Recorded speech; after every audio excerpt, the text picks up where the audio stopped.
Hello, everyone. This is Dorie Clark, and I am here with Christian Busch. He is the author of the new book, Connect the Dots. And this is part of our weekly interview series for Newsweek Better. We're going to talk today about how to create your own good luck, which is a topic that I think all of us are probably pretty interested in these days. And in his book, Connect the Dots, Christian is going to explain exactly how all of this works and how we can harness the tools of serendipity to our favor. Christian Busch, welcome. Thank you so much for having me, Dorie. Great to be here. Absolutely. And welcome to everyone who is tuning in. Please type your name and where you're dialing in from into the chat box so that we can greet you and say hi. And we are going to be taking your questions for Christian, talking about serendipity and how to create your own good luck throughout the course of our time together. So, Christian, the first question that I have is how did this actually become a thing for you? I know that in your just from knowing you, I know that in your personal life, serendipity and harnessing serendipity has been something that you are very interested in. But what's the origin story? How did this actually become your thing? Yeah. Well, that's a great question. It really started. So when I was younger, I used to be that kid. I was kicked out of high school, had to repeat a year, transferred my reckless lifestyle into my driving style, probably held the unofficial world record of how many dustbins or trash cans you can knock over on your way to school. And then one day wasn't so lucky anymore and crashed into 4 parked cars, all cars completely destroyed, including my own. And I won't forget the policeman who came to the scene and who said, "Oh my God, he's still alive." And so this idea that I was supposed to be dead, that stuck with me. And, I asked myself all these weird questions. If I would have died, who would have come to my funeral? Who would have actually cared? Was it all worth it? And at that point, I only had depressing answers. And so it took me on this intense search for meaning, trying to figure out what am I interested in? What's the meaning of everything? I started reading this amazing book, highly recommended, especially for times like these at the moment. Viktor Frankl's Man's Search for Meaning, which is all about how do we find meaning in crisis. And what I realized is what I enjoy doing the most is connecting ideas, connecting people, and seeing how they fit together. And so, in my work then as community builder, entrepreneur, social entrepreneur, and later in academia, what I found fascinating is that the most inspiring, successful, purpose-driven people, they seem to have something in common, which is that they intuitively connect the dots. They intuitively see something in the unexpected and then turn that into positive outcomes. And by doing this, they cultivate serendipity. And so I got really excited by this, seeing it in my own life. It's my own life philosophy. It's, day-to-day practices. But also then, the curiosity as an academic was, is there a science-based framework for this? And so that's what I got really excited about. Is there a framework for this? And then other exercises we can all use to really make that happen in our own lives. Oh, I think that's really interesting, Christian. Thank you so much for sharing that. We want to say hi to some of the great folks who are tuning in here. We have Javi from North Carolina. Christine is here from Cincinnati. Rosinda is joining us from Madrid. We have Maya tuning in. Denise from California. We have Rainer from Heidelberg. We've got a LinkedIn user from Cambridgeshire, UK. Jeannie is here from Virginia. We've got a LinkedIn user from Toronto. Cheryl from Minneapolis, and many more. We're so glad to have you. We're here speaking with Christian Busch. He's the author of the book Connect the Dots, talking about how to create good luck in our own lives. Now, Christian, what is it that prevents people so often from taking advantage of serendipity? Because we know, in theory, there are opportunities all around us, the sort of proverbial pennies on the sidewalk that I think for so many of us, we fail to pick them up. We fail to even notice them. So if serendipity and good luck are out there for the taking, what is it that's getting in our way? Yeah. Well, there's mostly three barriers, right, that hold us back. And one is really self-limiting beliefs. We all, or a lot of us, have this small imposter sitting here, right, who says, "Oh my God, I'm not ready, I'm not worthy." So imagine you're sitting in a meeting and you have this unexpected, brilliant idea that comes, and then you might not bring it up because you feel, you're not ready and yada yada. Or we can talk more about other examples, but it's really this kind of that we might hold ourselves back even if we see something by actually acting on it.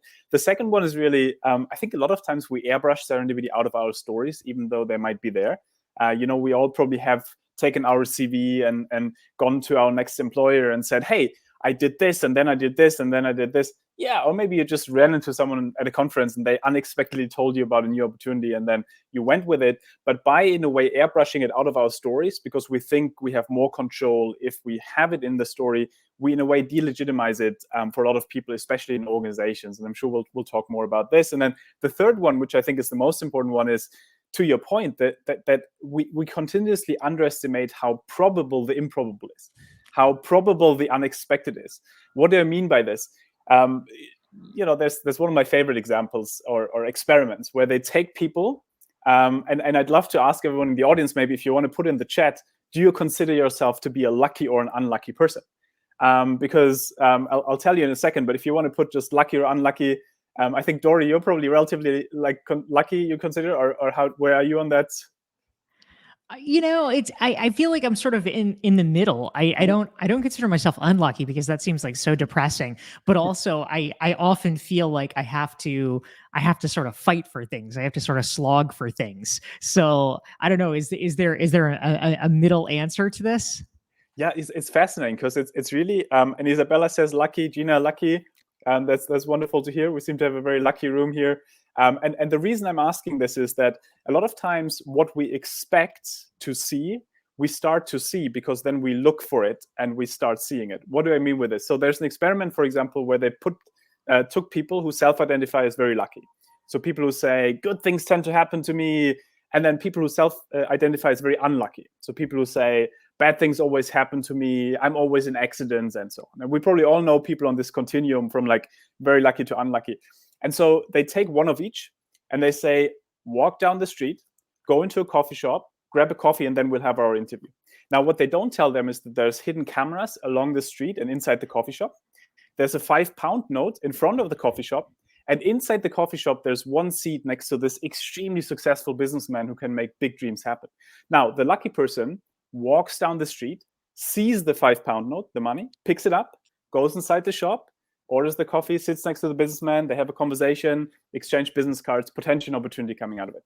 The unlucky person, walks down the street, steps over the £5 note, so doesn't see it, goes inside the shop, orders the coffee, sits next to the businessman, ignores the businessman, and that's it. Now, at the end of the day, they ask both people, how was your day today? And so the lucky person says, it was amazing. I found money in the street, made new friends, and potential opportunity coming out of it. The unlucky person just says, well, nothing really happened. And the reason I'm telling this story, I mean, we can probably talk about the second part later in terms of, it helps us to have a bit of extroversion in terms of connecting with people. But for closet introverts like myself, there's a lot of hope in like calm, quiet sources, right? Finding something in a book or on the street, right? The money, or taking another road to work and then seeing an old book and thinking, oh my God, that could be a podcast. So the point here being, once we expect that there could be something, there could be money in the street, for example, you will find more money. And so it's really about that kind of like, if we underestimate how probable the unexpected is, then we tend to miss serendipity all the time. I think that's really powerful. Thank you so much. We are here with Christian Busch. He's the author of the new book, Connect the Dots. And we have been talking about how to create your own good luck, how to create your own serendipity in life. If you want to check out Christian's book, here's the URL. You can go to bit.ly/connect dots now. This is not a typo. It's now. So make sure you go do that and check that out. We're all about connecting the dots. And especially if you're enjoying this conversation with Dr. Christian Busch, he's a professor at NYU, you can hit the like button and hit the share button so that your friends can benefit from it as well on whatever social channel that you are watching it on. So thank you all for being here. And we want to just also say hi to some of the great folks who are tuning in to join us. Anil is here from New Delhi. Brenda's here from Florida. We've got Lisa from Northern California, Mihaila from Ottawa, Steve's here from Malawi, Ed is in Massachusetts, we've got Holly from Southern California, Roxana from Bucharest, Geraldo from Sao Paulo, Nora from Bahrain, Yasmina is here from Paris, we have a LinkedIn user from Kansas City, Annette's from Southern California.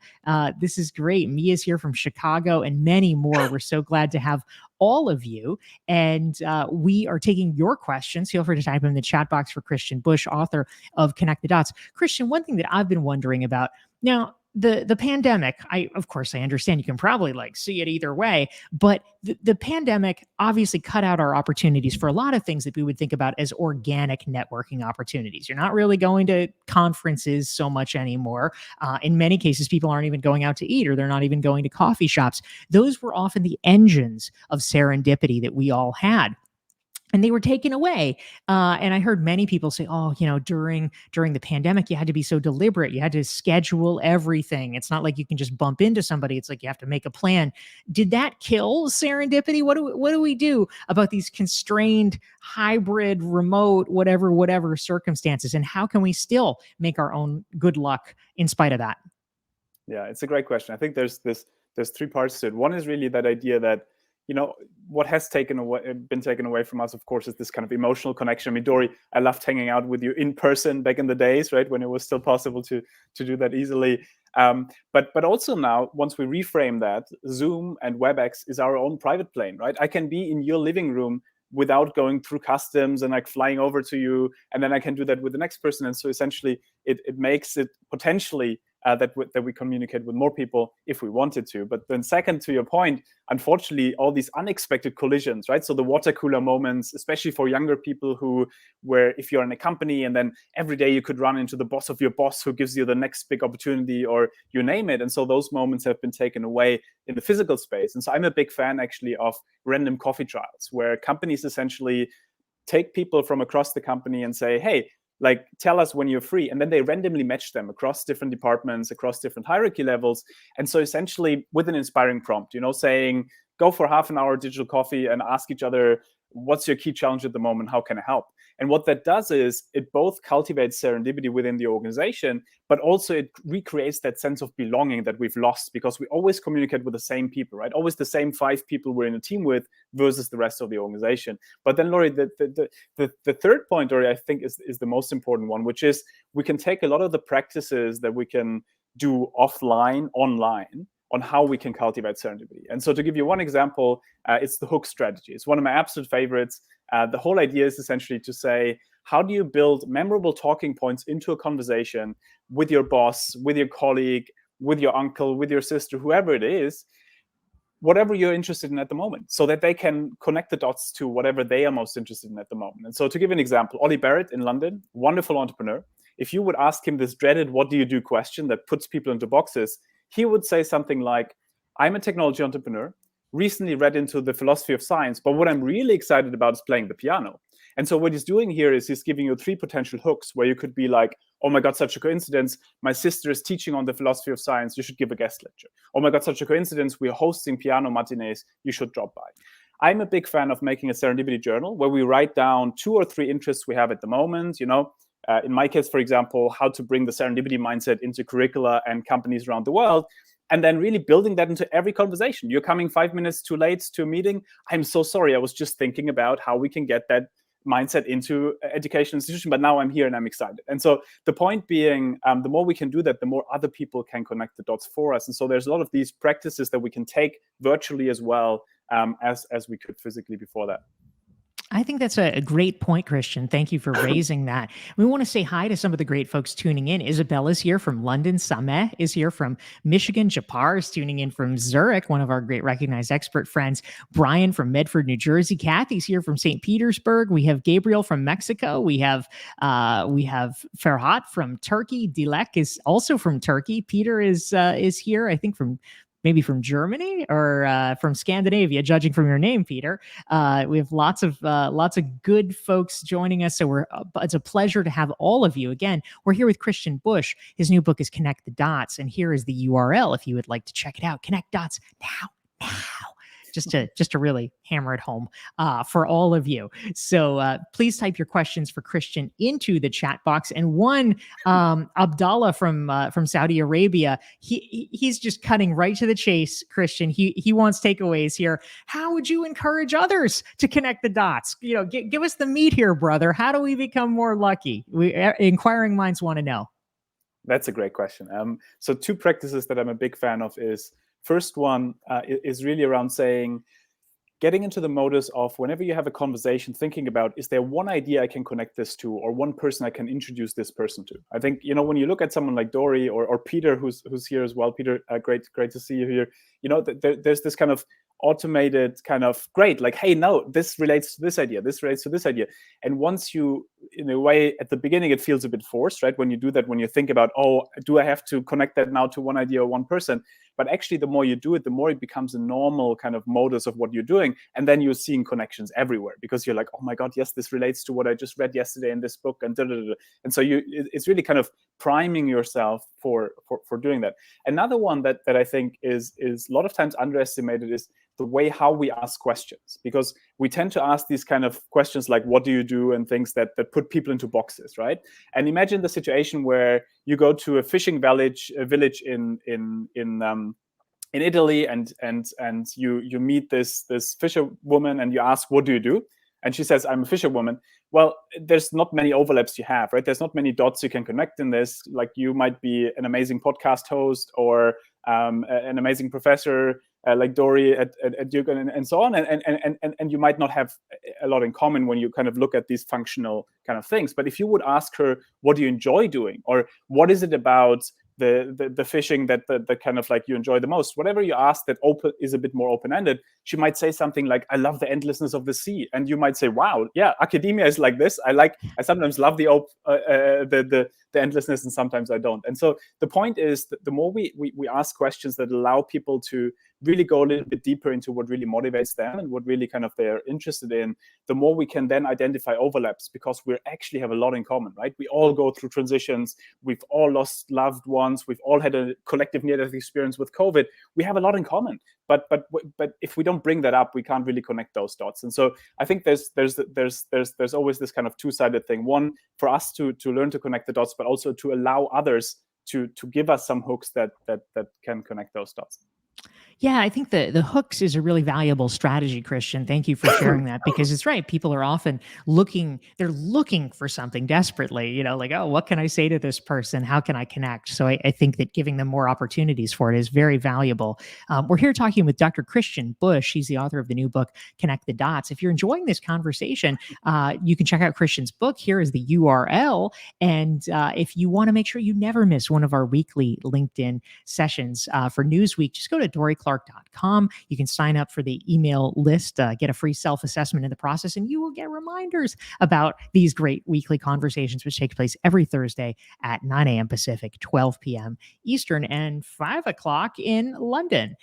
So, Christian, we've got great questions coming in. And hello, please type into the chat box if you're just joining who you are, where you're dialing in from. Jan is here from Essex, England. Katarina from Vienna. Jessica is here from Sao Paulo. Leilani from California. Farha from India, and many more. Katarina from Zagreb. We're very happy to have you. And a question came in, Christian, that I think is interesting from a LinkedIn user. They want to know, do you think that the serendipity mindset is more favored by certain organizations or cultures? If you're a business leader, for instance, or a business owner, how can you leverage this? How can you make your culture more serendipity friendly?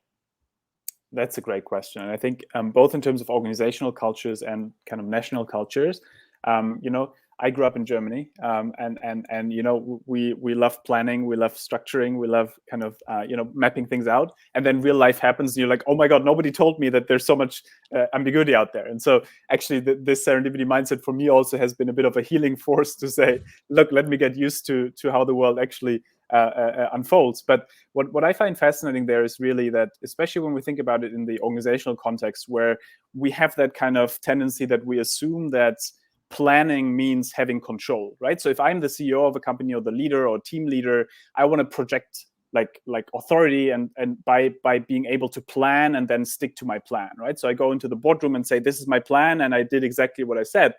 But actually, obviously, we all know that this is just not reality, that this is not possible. And we did a large study actually with the CEOs of top companies who performed really well, especially throughout COVID as well. And one thing that they all have in common is that they're extremely good at saying, hey, here's a certain sense of direction or key curiosity or some kind of sense of where we're going in a bigger sense. Here's an approximate strategy. But I'm telling you already now that as soon as something unexpected comes up, we will actually take that on board. And that's not a threat to our authority. That's actually part of the plan. That's part of a great culture that allows the unexpected to be part of it. And to give you one example there, it's one of my favorites, is the sweet potato washing machine. And so the sweet potato washing machine is, a couple of years ago, a company in China called Haier. They do, they produce refrigerators and washing machines and so on. And they received calls from farmers. And the farmers told them, your crappy washing machine is always breaking down. Well, why is the washing machine breaking down? Cute cat, by the way, Dorie. Thank you. And it's luck, no? That if she goes from left to right, is that luck or something like that? So it's good timing. I think this is Philip's debut appearance in Miami, so it's actually very, very exciting. He had figured out how to steal the thunder in New York City, and now he's learning in Miami exactly how to show off his tail in front of everyone. Exclusive performance, yes. But so in that case, so the farmers essentially told them, hey, your crappy washing machine is always breaking down. And so, that's unexpected. And that goes against our marketing plan, right? Our marketing plan says that we use washing machines to wash clothes, right? And so usually we would educate the customer probably and tell them, don't wash your potatoes in that washing machine. Now they did the opposite. They said, yeah, there's all these farmers calling and saying that their washing machine breaks down because of the potatoes they are washing in it. Maybe we should just build in a dirt filter and make it a potato washing machine, because there's a lot of farmers in China, right? And so that's how unexpectedly, serendipitously so, the potato washing machine became a new innovation. And so the key thing here, Dorie, to your question is, it's really about how do we create a culture that allows that to happen and doesn't see it as a threat to planning and everything else. And I'm a big fan of very simple things. Like, everyone talks about innovation and change, but nobody really likes it when it's about them, right? Nobody really likes ambiguity and change. And so I'm a big fan of small, like, baby steps. For example, in the weekly meeting, asking things like, what surprised you last week? It surprised you that farmers were washing the potatoes that way? Great. Okay, let's work with it. So it's really legitimizing the unexpected as part of our plan, and then really showcasing that, celebrating it, and remunerating it, embeds it into daily practices that then leads to that kind of innovation and the ability to cultivate serendipity. I love that. So interesting, Christian, and a great example. And we want to say hi to some of the great folks tuning in. Erez is here from Israel, Motzi from South Africa, Talha from Pakistan, Aaron from New Zealand, and Farah from Colombia. We have an international crowd tuning in to see Dr. Christian Busch, and we're so happy to have you. If you're enjoying the conversation, hit the like button and hit the share button so that all of your friends can join in the fun. And Christian, I love this. This was a good question that came in from our friend Annette. She wants to know, what are your daily rituals that prime your serendipity? Are there things that you do every day that are helpful with this? That's a great question, and sometimes it's kind of mostly unconscious, that I do these things, I think, nowadays. But a lot of it, I think, has to do with, someone said that earlier in the chat, to be what's the word, kind with your connections and kind with your like introducing people to other people, and really kind of just creating that environment around yourself that in a way multiplies serendipity. Because if I introduce Dorie to an amazing person in Miami and they have an amazing time, and then in spirit I'm at the table all the time, right? And so now next time when something amazing comes up there, and Dorie runs into like an amazing TV producer, they might say, oh my God, yeah, hey, you should talk with this guy who just had this book out. So it's kind of like this thing where I think it's both because it feels right to do it, like that kind of like, it's just a modus operandi. And it's this beautiful karmic almost effect that it has also, that good things, I think, lead to good things. And so I think that's really something that it comes back to what we talked about at the beginning, this Viktor Frankl idea that I find a lot of meaning in connection, and I find a lot of meaning in making meaningful introductions between people, and really always thinking about, like, is there anything I can add to someone else's life? And especially not when I expect something in return, because I think, I think nobody appreciates this idea that they just get contacted when someone needs something from them. And so I think there's a lot in that kind of idea of really building meaningful relationships in general. And then, I think karma usually has its way in a very non-spiritual way. I mean, we could talk about spirituality, I guess, over a glass of wine, but I think in this case, it's really about this idea. And Xavi, thank you for mentioning Adam Grant's book Give and Take. I think that's actually a really good one, maybe just as a side note, right? This idea that I think one thing that Adam talks about is this idea that givers, so people who are very kind of giving, a lot of times, like, find it tough to have boundaries, right? So because people kind of get used to that those people are giving, and then at some point you kind of get burned out. And earlier in life, I certainly had that, where I kind of like was over giving, and I kind of churned myself out. And then at some point, it really helped me to discuss with the wonderful people around me to say, hey, look, like, what is it that you really want to do in life, and with the people who are really close to you, and what is the boundary for this, and that is priority, and then everything else kind of like takes the second fiddle. And I think by doing this, then you can still be extremely giving, but also then find that balance. And I think, Dorie, you're obviously an amazing example also of someone who intuitively is extremely giving, and at the same time really gets a lot of stuff done. And I think that's the kind of really interesting balance that I guess we're all trying to find. Oh, well, that's very kind of you, Christian. Certainly the same is true of you. And I think it bespeaks an interesting point here. I thought this was a fascinating question. Dean is chiming in, Christian. He wants to know any suggestions on being perceived as creating luck versus being seen as desperate. If we're trying too hard to create luck, people might think, oh my God, what's their problem? So how do we avoid that? How do we walk that line? Yeah. I think it comes a lot to what is authentic to oneself, right? Because like, Dorie, we've been talking a lot about, there's a lot of tactics that are there to create serendipity, right? We can talk more about those, like how you plant serendipity bombs, how you do all these different types of things where you can cultivate serendipity in some ways. But I think it only really truly is sustainable if it's authentic to oneself. Like if you're the kind of person who really, really, really dislikes XYZ, then yes, by any means, pushing the comfort zone is great. But if it feels not genuine, then there's obviously something that might not be the right thing. And so I'm a big fan actually of, in the Serendipity Journal, where we, as said earlier, we can write down the interests we have in order to use it for our hooks, but also then really writing down, in my past, when did I have moments of serendipity that really felt good, and that really kind of felt in that moment good, and that felt genuine, and so on. And what was the pattern behind this? Was there anything that I did that really led to this, and that really kind of made everyone feel good about it? And then also, like, what were the moments where that didn't happen, and what was it that held me back, or that didn't make it happen? And so the long story short here really is, I think, finding those practices that are truly authentic to one, and versus kind of trying to force too much on it. And I think that's the big shift also with this mindset, to get away from a pitching mindset of like, when you have a conversation with an interesting person, it's guaranteed that that person will have a lot of people pitching to them, right? And so if you're one of 1,000 people who are pitching to that person, you're one of 1,000 people. But if you're the person who just kind of like opens an opportunity space and says, let me cast a couple of hooks, and then let's see what the other person actually is excited about, it's fascinating to see how the most senior of people might then say, oh my God, like, I actually wanted to learn more about this. Like, hey, look, let's talk. And so I think it's really about this kind of genuineness in casting these hooks in a way that are not pushy, and really turning that around from a pitch to someone actually connecting the dots themselves because they are interested in it.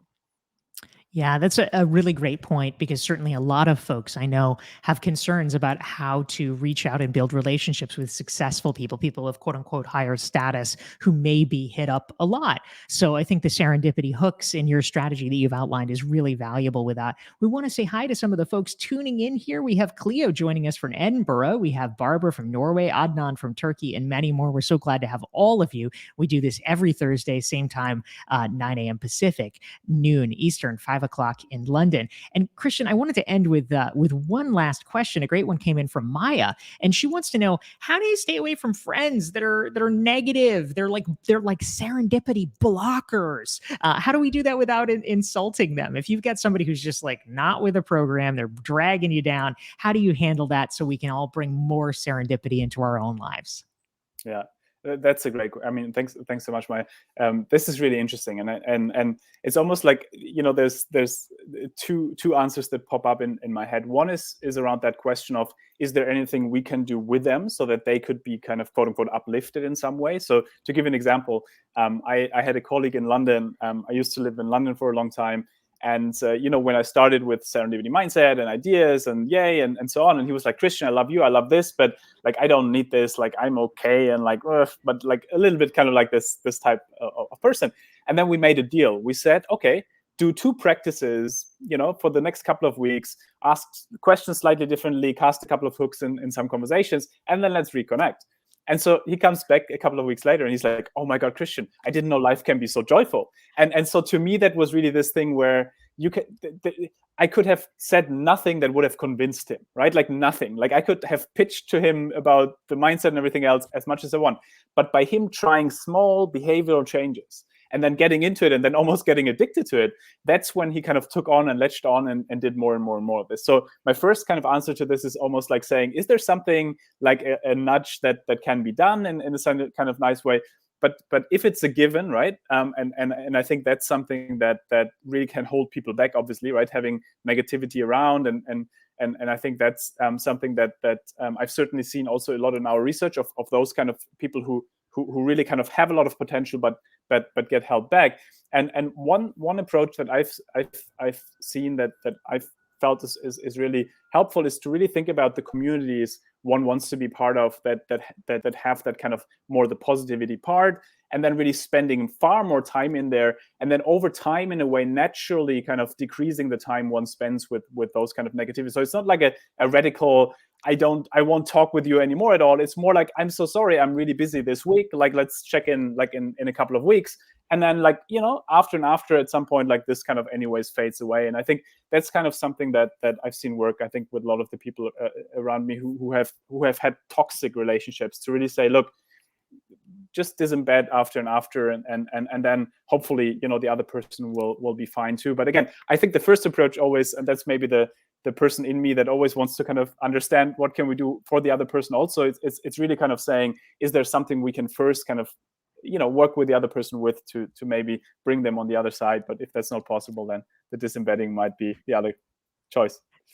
Well, it's a really great and generous attitude, Christian. I love that. And thank you all for tuning in. Thank you all for your wonderful questions. And thank you especially to Christian Busch for being here. He is the author of the new book, Connect the Dots. If you want to check it out, you can get it in all the bookie places that books are sold. And also you can find out more at his website. Just go to bit.ly, bit-ly/connect dots now. And you can get it right there. Christian Busch, thank you so much for joining us. Thank you so much for having me. See you all next week. Thanks so much.